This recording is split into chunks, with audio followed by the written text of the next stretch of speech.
Today's session predominantly moves around design thinking, moving from phase one of design thinking to phase two. Yesterday, we spoke about the three important steps of design thinking, that is to empathize, to define, and to ideate.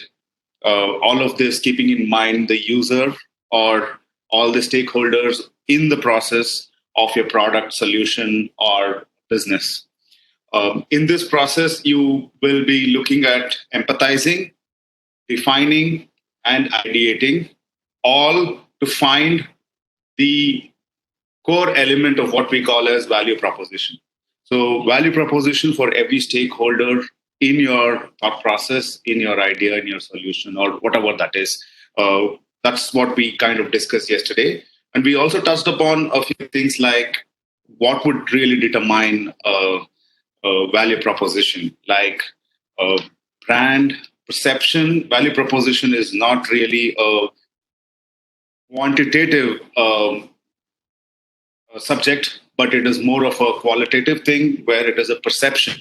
Value is always a perceived emotion by the customer or by the end user. And we took examples of a few companies on how their brand is perceived, as well as how their positioning in the market, as well as their pricing. Everything is dependent on the perceived value that they provide to their end users or customers, right? So that's what we spoke about yesterday.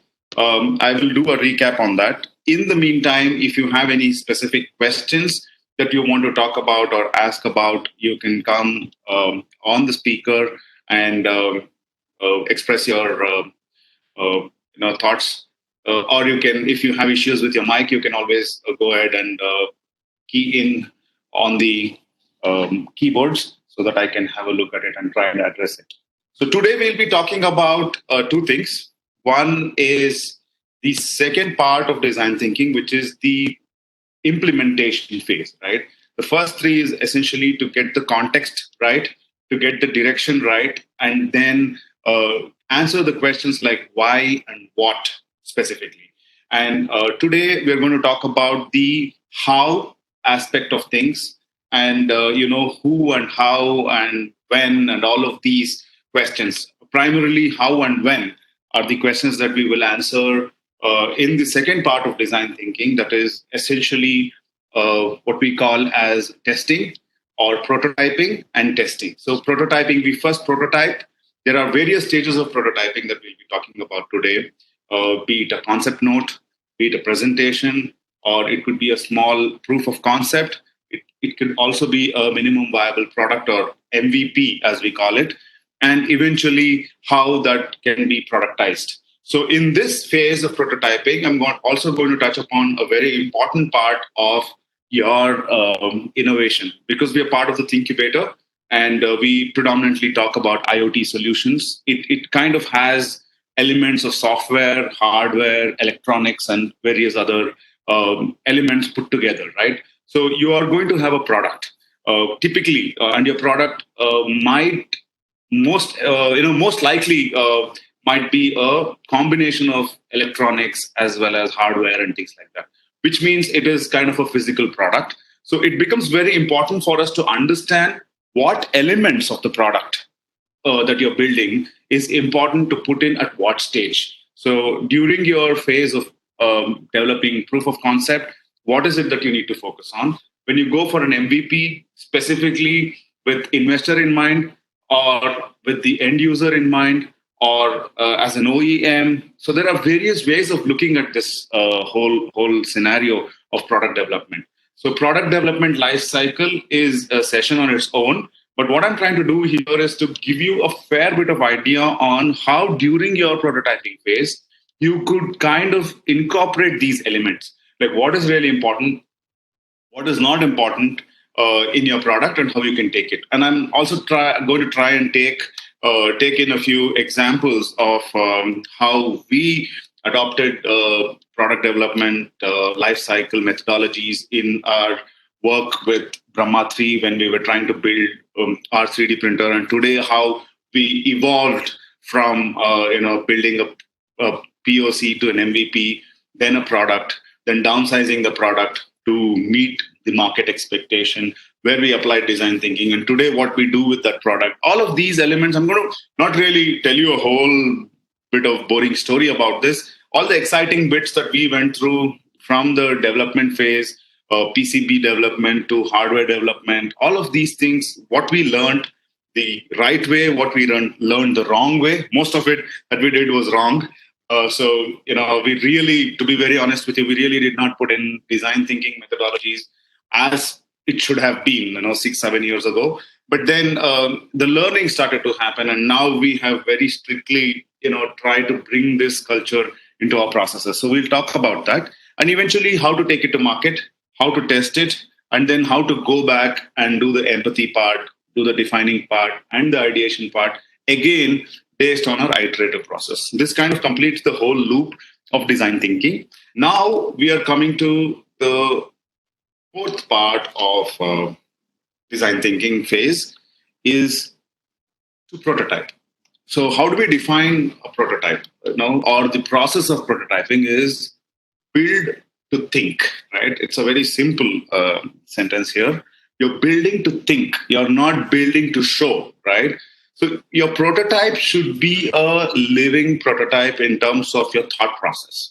What I mean by that is you need not necessarily have to go and build a product right from the onset.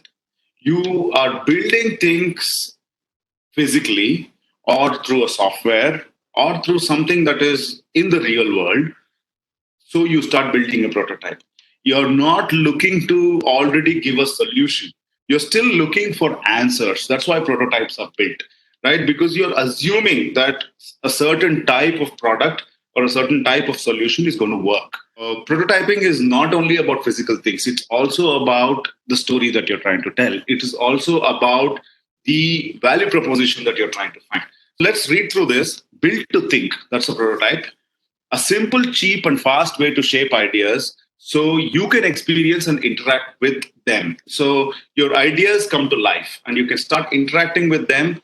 When I say you here, it is not just you, but the stakeholders. Every stakeholder in the project should be able to interact with it in their own way.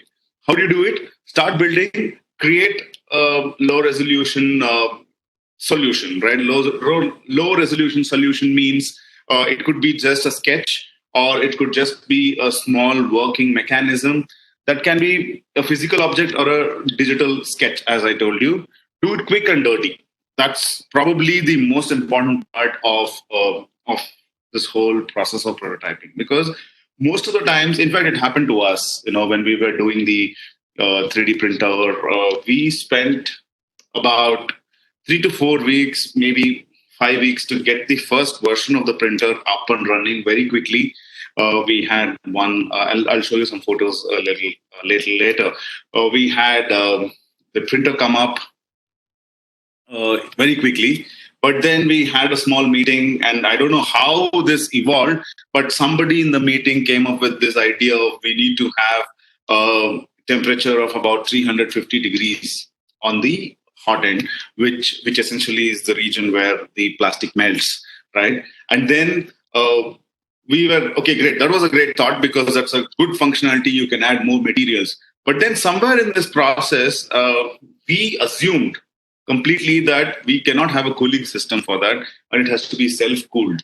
That was one of the most stupid things that we ever did. So we did not want a fan. We did not want any cooling mechanism. We wanted the design to be so perfect that the inner core of the hot end is 350 degrees and the outer core is somehow room temperature, right? So that was kind of absurd. So we spent about 2.5 months breaking our head on this problem. And then suddenly someone asks, why are you not using a fan? And then we were like, oh, damn, right? So sometimes this happens. And it happens many times, too often, sometimes to stop your project itself, where you get too obsessed with a thought of perfection or with a thought of functionality, which might not be meaningful at all.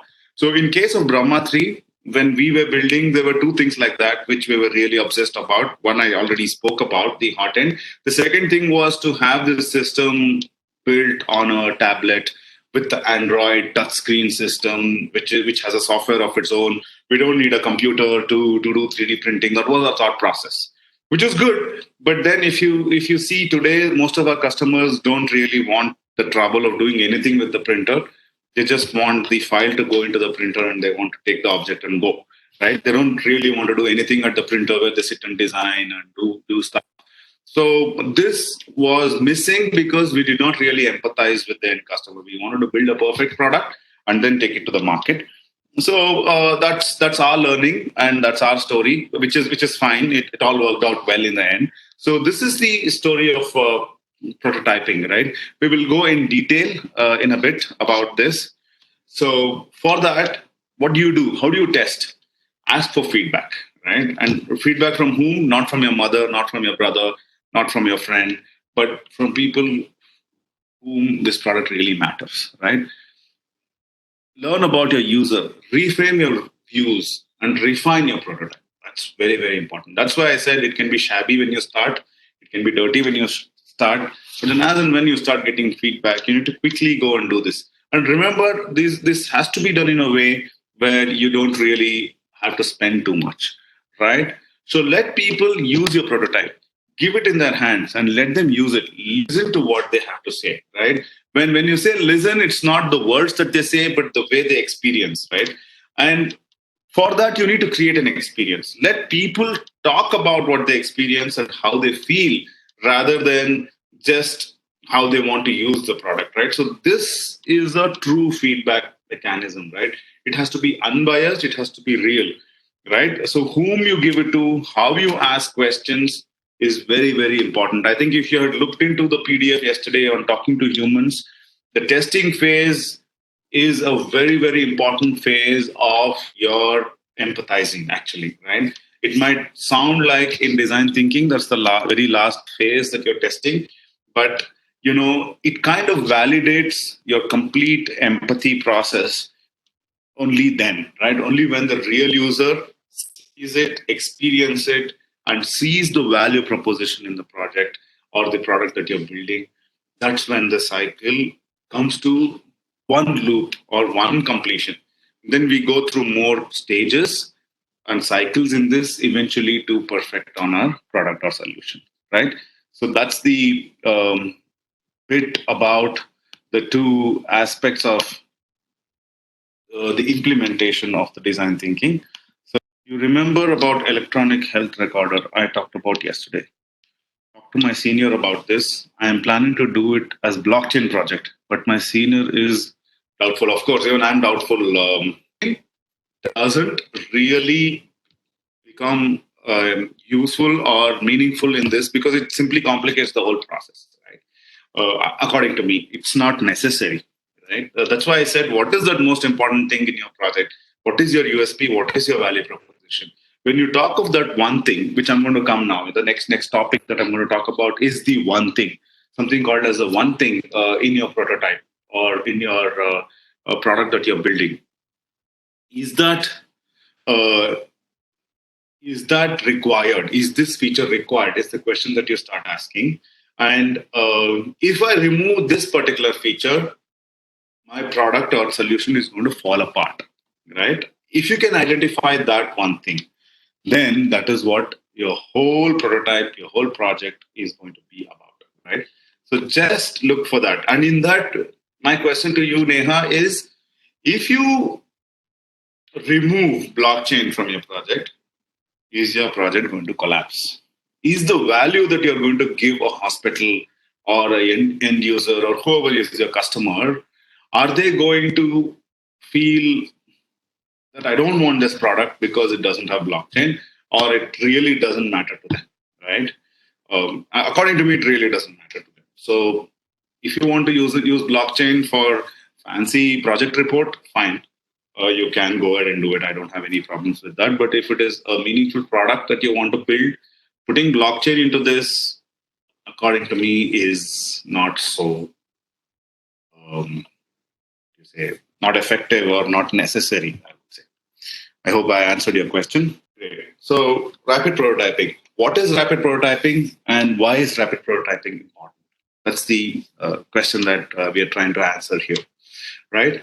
Rapid prototyping means trying to get your think, trying to move your thinking process ahead, as I already mentioned, and do it quickly.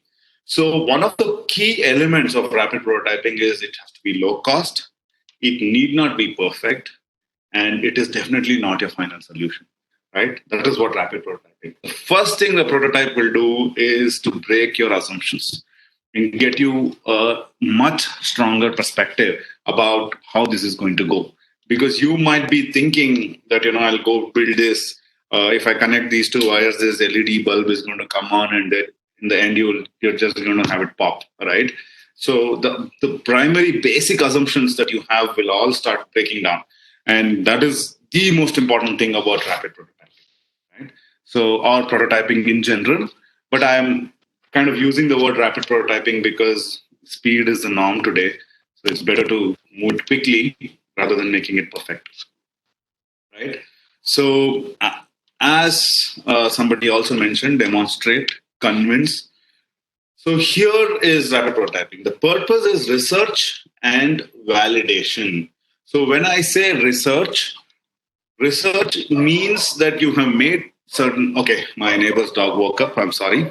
So research means you kind of go and understand from the outside world what you thought is going to be uh, the purpose of the project, right, or the functionality of the project, and then validate it from the outside world, demonstrate your concept to the end user, convince others that you're serious. This is very, very, very important because why I kind of put that in here is because what happens is you go and you say, hey, I want to do this, I want to do that. In fact, I do this many times, right?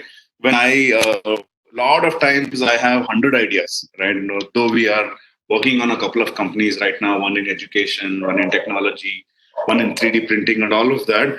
Here and there, sometimes I start having these wild ideas about, uh, you know, what is it like? Waste management. That's one favorite topic that I have. So I keep chatting with my team, and I always keep telling, we should build this, we should do that, this, and all of that. But it's nice for a conversation, but nobody would actually come forward and come and believe you until and unless you have something to show, right?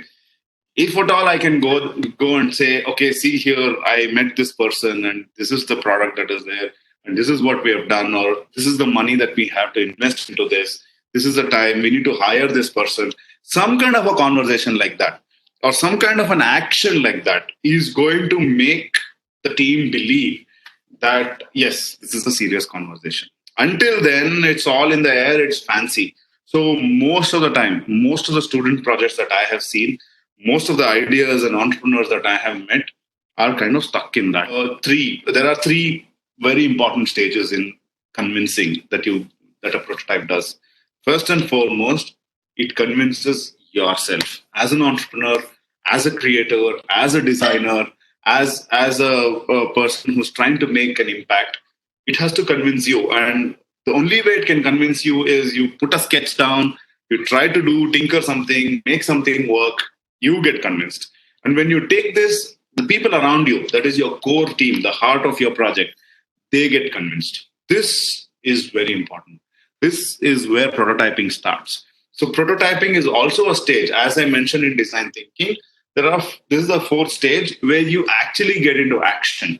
This is the stage, or probably at the idea stage. From idea, when you move to prototype, this is the stage of action, right? The real action, from thought to action. This is the time when your team starts to form, when you start building your mentor network, when you start building your core team, you start getting your technology people, your marketing people, all of them together, right? If it's a company, or if it's a product, then you get your software developers, you get your product designers, everybody together, right? So, and this stage is implementation stage, and that's where prototype starts. So you convince yourself, you convince your team, and eventually convince all the stakeholders one after the other. It could be an investor, it could be the end user, it could be the one who finances the project, the consumer, whoever, right? I don't know. All of them start to believe that this team or this group of people have an idea that is meaningful and they're serious. It's also important that your prototype is not an MVP, right? Why this is important is uh, MVP is a minimum viable product. So all the core functionalities, and once they all come together and it reaches a stage of usability, that's what we call as MVP. Prototype is probably not usable. Prototype probably doesn't even work properly. An MVP, in more or less, works for the end user, the person who's going to buy it or use it eventually. It kind of works for them. It's not still perfect, but it is semi perfect, I would call it. So don't think that you should build that as a prototype. No, no, no. Prototype can be 50 different things, small pieces, small steps, one step at a time. That is prototyping, and it's always an iterative process. How do you innovate? The idea of innovation comes in, how can I make it simple? How can I make it simple? How can I make it simple? Right? Not the other way. That is why Neha and other people, I always say, we think a great project, a great innovation, a great solution is always complicated. You know, you have fancy names. It needs to have blockchain. It needs to have a camera. It needs to have image processing, artificial intelligence, machine learning, whatever you want, right? Machine gun also. So everything that you want, you can put, right? That's what people think. Oh, then it's a cool project. No, no, no. It is not. It's a stupid project because it's fanciful, but it has no meaning in that, right? So make things as simple as possible, but not simpler. That's what Albert Einstein said. And I think that's a great definition of the process of innovation. So try and follow that as much as you can while you're building your prototypes. And typically, if you're an IoT project, say a ThingQbator kind of project, all of these three elements will be there. There is going to be a mobile element because there's the internet, there's cloud. There's going to be a web app, or there's going to be a app version of it for data acquisition or data visualization. And obviously, there's going to be sensors, and there is going to be some kind of data acquisition that we'll do on the devices, or some kind of controls will be there, which is physical, like something moves or some valve opens up, or some activity happens, like a robot or something like that will be there. So all of these three things together will become your product. Sometimes only one aspect is your product. So let's see how we look at it, right? The question, as I mentioned earlier today, was that in design thinking, the first phase is about why. The second phase of design thinking is about what and how. So what and how is exactly where from idea you move to prototype, from prototype you move to testing, right? So the what element kind of starts from the ideation phase. Ideation phase is both why and what. It's a combination. And eventually when you go to prototyping, it is what. And then eventually when you go to testing, it's like how you make it meaningful, how you make it useful. So there are three things that we were talking about. One is a physical prototype. Then we were talking about a website prototype and a mobile prototype, right? So somebody was asking me how or what is the way of developing a software prototype, right? So I'm going to come to this. There is something called as UX pin, or there are various other tools, or getting a simple mobile app. So let us assume that your product is a mobile app. Now, from an end user perspective, who is your end user? Your end user is a student, or your end user is an investor who would believe in this product. So, are you going to build the entire software? No, right? I wouldn't build it. What I would do is I would create a wireframe. I would take a mobile phone, get its frame size, and create a virtual app which doesn't have any functionality, but it simply has the user experience, right? That's what UX, the word UX means, user experience. Because why? You're trying to prototype, and your design thinking process is about getting feedback, is about understanding what the end customer wants or will find value in. So for that, you don't really have to build your AI engine or a recommender system. I'm assuming that your recommender system is something to do with AI.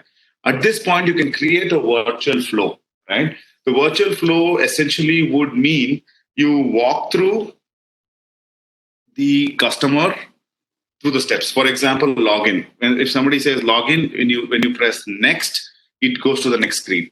In that next screen, you say, science, maths, whatever. I'm just taking an example. Science. You click on science, then a question will come up, and once you click on the question, then they will answer it, and then a new question will come up, or something like that. So, and based on the way they answer, newer and newer topics will come out. So you can just create a flow like this, assume that your software is doing it, create these screens, and put it in a dummy app.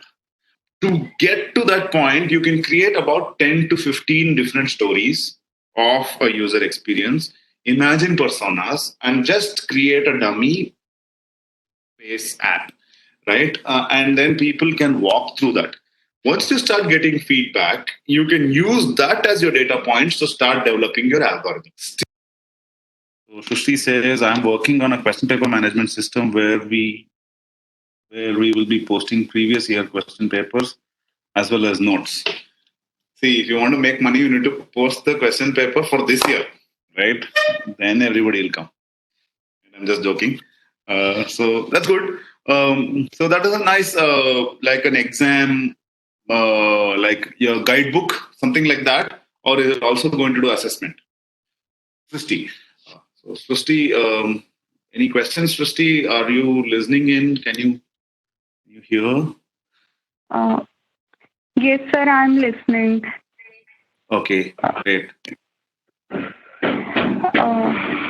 Currently, sir, we are working for the college only, and later on, if we succeed here, then we will work for the SOL. Our main aim is for SOL only, because I don't think the students there are having the pretty much good stuff from where they can get the good notes and question papers available for them.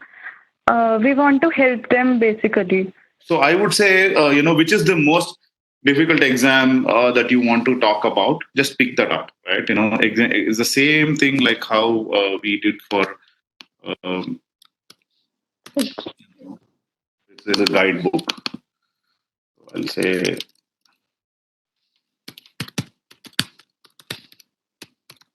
Exam guidebook, right? So here again, you need to know UX flow. Students, the same process, you need to get a feedback. So here, backend decision tree, here at least your backend decision tree is kind of clear because you know the database. Backend decision tree is clear because you know the database already, right? Your database is known because question paper is there, and just pick up which subject, which question paper you want, and you do it. So let's say you take a maths question paper. So all you do is you need to solve the maths paper. It might be an objective question paper. So first, there are two ways of doing it. Now, the actual proto or the UX flow can be two things. One is, do you want to read the question paper, right? You can ask somebody, do you want to go through the question paper, solved question paper? If they say yes, then show them the solved question paper, right? So that is good. So you can give that for free. Then you can tell them, I am going to give you a question paper, which is a combination of the last 3 years with, which says, with the repeat questions and everything in that. Will you take that exam, right? If they say yes, then go and do the. It can be an objective. It's very simple, actually. A, B, C, D. It's very, very easy to build. Actually, you can build it in a day, right? The questions are there. Answers are A, B, C, D. Let us start to make it easy. Start with the objective question paper. Don't make it subjective at this. Again, see, I am just making guesses for you. Correct me if I'm wrong. But I am also determining the target market for you. I am saying this website will be useful for people who are scared that they will fail, rather than people who want to get first rank, right? Yes, so sir, yes.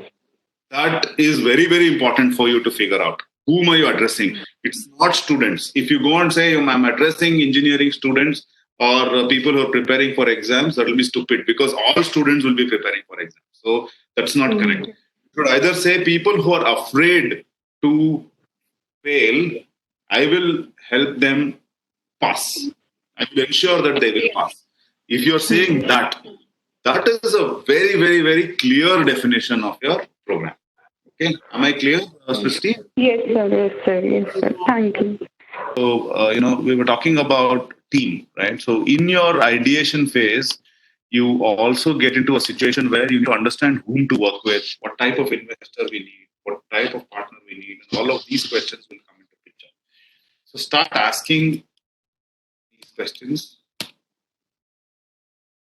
What do they know, right? The first and foremost thing for you is if you want a partner or if you want a team to work with you, the primary thing that you will want to look at is, technically, what do they know? So if you are looking at team, whom do they know? What do they know? Or what do they know? Whom do they know? And how well are they known? All these three things become very, very important, right? So once you put that in, you'll have a strong team to scale and build, and value proposition becomes clear. So kind of happens once you finalize your idea, right? So once your idea is clear, at that stage, you know whether machine learning is required. At that stage, you know whether you need to build an app or whether you need to build a hardware or whether you're going to buy the hardware. So all of this gets kind of concretized at the stage of idea formation after definition. And then before you get into prototype stage is when your team starts to happen. So that's the stage where ideation to so you moved from thinking to doing, right? At that stage, the team starts to happen, right? So the transition between idea to prototype is when you start looking at the team. So don't form the team before, right? One or two people as the core people are fine, but rest of the team you can keep it very, very lean, very, very flexible, because you don't know whether it's a hardware company, whether it's a software company, where the value proposition is. You will not know in many cases. Right? The idea might sound like a software company, but maybe the value is in building out a sensor or a hardware. I don't know. Right? So at that stage, build out a team and then go into market, right? So that's about it. uh, Product development life cycle, where go to market strategies in terms of how to program for scalability, because sometimes you people would have used Arduino kind of a platform. Is it meaningful to use Arduino for my project or not? And is it meaningful for me to use a Raspberry Pi, or should I go for a STM based controller? These are architectural questions which varies. For POC also, like, should I use a Django, or should I use AWS, or what should I use for my server? And for all of this is product development lifecycle questions, right? So again, you put that on design thinking. It's the same template. What matters here is cost, right? You start looking at costing as a primary feeder into the decision that you make. So cost in terms of what? Cost in terms of input cost of material, that is bill of materials, that is one. Cost of people, how much do you pay salaries? How much time will they take to develop this? That is cost again. Time is a cost. How many days will it take to build this is a major input cost. And then cost of production. That is when I go this is a design phase, right? You take this money and then you add that to production cost as a component. I want to sell 1,000 units, or I want to get 1,000 customers next year. So I want to bring this. So that's how you arrive at your pricing. So these are again logical. So if you put that in design thinking, all of this will come out naturally, right? So we'll talk about it maybe if because this is highly specific. There is no mantra for pricing is highly specific to your project.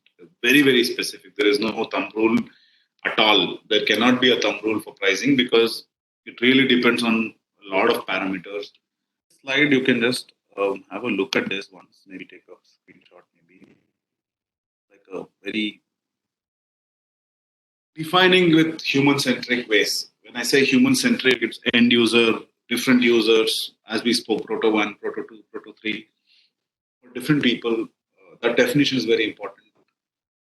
as many ideas as you can design, and always keep the definition simple and keep it lean.